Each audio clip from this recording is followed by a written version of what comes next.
Mayang bukaya ko na dyan ikan sa Magdala Church, magkaroon na doon na atong sugdan, ang kaagi ni dyan. Si Janjan, isa ka maulawon, nabisan gani sa pagpapag-istorya sa iyang ka-churchmates, dili niya mahimo ng tungod, maulaw o mahadlok siya. As Jesus called to him to praise and serve God's word, he definitely followed God's commands, not my deeds. Siya is sincere. Usag ka adlaw sa eskwelahan. O samtang si Janjan naa sa eskwelahan, naa sa kilid, naglingkod, gituon siya sa iyang kauban o giingnan. Janjan, what if maghalad awit taron? Ha? Dili ko ikaulaw ra. Ay, bindot na maghalad awit ron. Sige na, Janjan.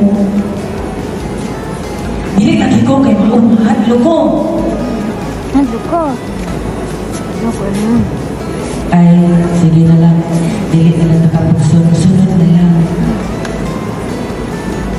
Usang kaadlaw sa eskwelahan, gitawag si Janjan sa iyang video gamer. Janjan! Palihog mundo. O basahan eh! Janjan! Tindo palihog. Nagdugan niya. Nanong hindi mo ka matindo? Nagdugan lang siya sa Ma'am, hindi ko ma'am, maulaw ko. may luha. Jan, anong maulaw ka? Ayaw ka hadlok. Sige, dili na lang ka natawagan mo. Sunod na lang. Pero ayaw ka hadlok ha? Sa simbahan, gi-istorya si Pastor si Janjan o giingnan. Jan, nabantayan ako, lately nga dili ka nag-participate sa atong mga buluhaton. Nga naman, unsay problema? Mahalok pagod ko, Pastor. Maulaw ko. Jan, dapat itong ligaya ng pagkahatlok. Kay si Moises ganyan nga dili kabalo ang istorya na himo ma-invite ang kahatlok o nakasulti sa Word of God. Dapat ikaw po pangayuan sa Ginoo o giampo nga dili na ka maulaw nga ang verse na ingon sa Deuteronomy 31 verse 1. Be strong and of courage, for not to be afraid of death. Katawa si John.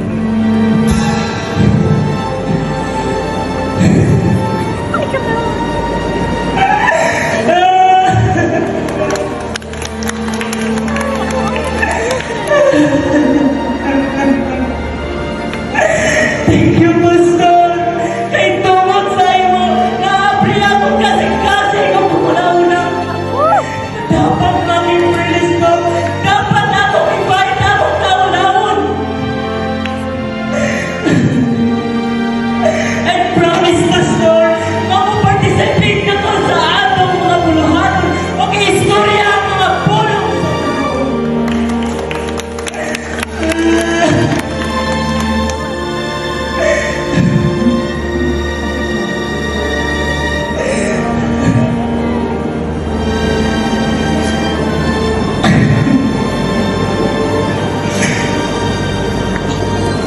sa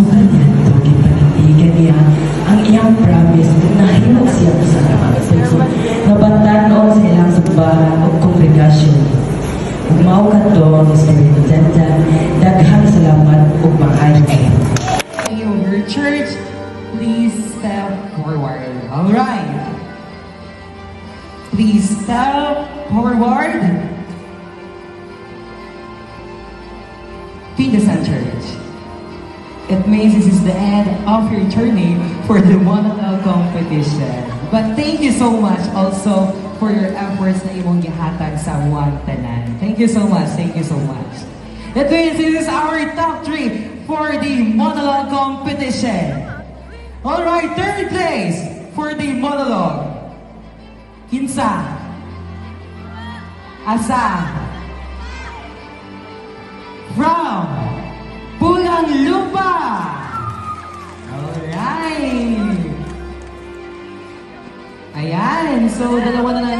Kira, sino kaya ang mananalo sa ating monologue? Kinsa? Na namoy na-predict? Na murag taga-asa, Tagalawaan! Alright, so ayan. The first I'm going to mention, it means he is the first runner-up. And wala na ko natawag, siya ang second runner-up. Okay, the first place for our monologue competition is no other than from Universal Church of Christ. Universal Church of Christ, Magna